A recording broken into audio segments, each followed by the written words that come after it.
Hi hello ನಮಸ್ಕಾರ ಸ್ನೇಹಿತರೆ. ಗೃಹಲಕ್ಷ್ಮಿ ಯೋಜನೆಯ 2,000 ರೂಪಾಯಿ ಹಣ ಕಳೆದ 2 ತಿಂಗಳಿಂದ ಅಂದ್ರೆ 11 ಮತ್ತು 12ನೇ ಕಂತಿನ ಹಣ ತುಂಬಾ ಜನ ಮಹಿಳೆಯರಿಗೆ ಜಮಾ ಆಗಿರೋದಿಲ್ಲ. ಇತ್ತೀಚೆಗೆ ಗೃಹಲಕ್ಷ್ಮಿ ಯೋಜನೆಯ 2,000 ರೂಪಾಯಿ ಹಣ ಬರೋದಿಲ್ಲ ಅಂತ ಕೂಡ ಹೇಳ್ತಿದ್ದಾರೆ. ಹಾಗಾದ್ರೆ ಇಷ್ಟು ದಿನ ಬರುತ್ತಿದ್ದ ಗೃಹಲಕ್ಷ್ಮಿ ಯೋಜನೆಯ 2,000 ರೂಪಾಯಿ ಹಣ ಇನ್ಮುಂದೆ ಬರೋದಿಲ್ವಾ? ಇದರ ಬಗ್ಗೆ ತಜ್ಞರು ಹೇಳೋದೇನು?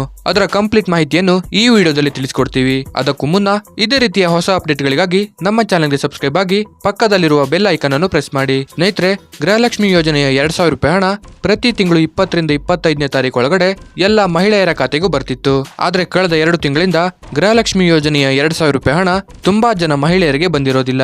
ಇನ್ನು ರಾಜ್ಯದ ಎಲ್ಲಾ ಮಹಿಳೆಯರ ಖಾತೆಗೆ 2,000 ರೂಪಾಯಿ ಹಣ ಹಾಕಲು ಸರ್ಕಾರಕ್ಕೆ ಒಟ್ಟು 2,430 ಕೋಟಿ ರೂಪಾಯಿಗಳು ಬೇಕಾಗುತ್ತೆ. ಇನ್ನು ತಜ್ಞರಾಗಿರಬಹುದು, ಉನ್ನತ ಅಧಿಕಾರಿಗಳಾಗಿರಬಹುದು, ವಿಪಕ್ಷ ನಾಯಕರಾಗಿರಬಹುದು, ಇದು ಸಾಧ್ಯ ಇಲ್ಲ ಅಂತ ಹೇಳ್ತಿದ್ದಾರೆ. ಹೌದು ಸ್ನೇಹಿತರೆ, ಸರ್ಕಾರದ ಬಳಿ ಈ ಯೋಜನೆಗಳನ್ನೆಲ್ಲ ಮುಂದುವರಿಸಿಕೊಂಡು ಹೋಗೋಕೆ ಹಣ ಇಲ್ಲ ಅಂತ ಹೇಳ್ತಿದ್ದಾರೆ. ಆದ್ರೆ ಸಿಎಂ ಸಿದ್ದರಾಮಯ್ಯನವರಾಗ್ಲಿ, ಲಕ್ಷ್ಮಿ ಹೆಬ್ಬಾಳ್ಕರ್ ಅವರಾಗ್ಲಿ, ಡಿ.ಕೆ. ಶಿವಕುಮಾರ್ ಅವರಾಗ್ಲಿ ಯಾರು ಕೂಡ ಈ ಯೋಜನೆನ ನಿಲ್ಲಿಸ್ತೀವಿ ಅಂತ ಹೇಳಿಲ್ಲ.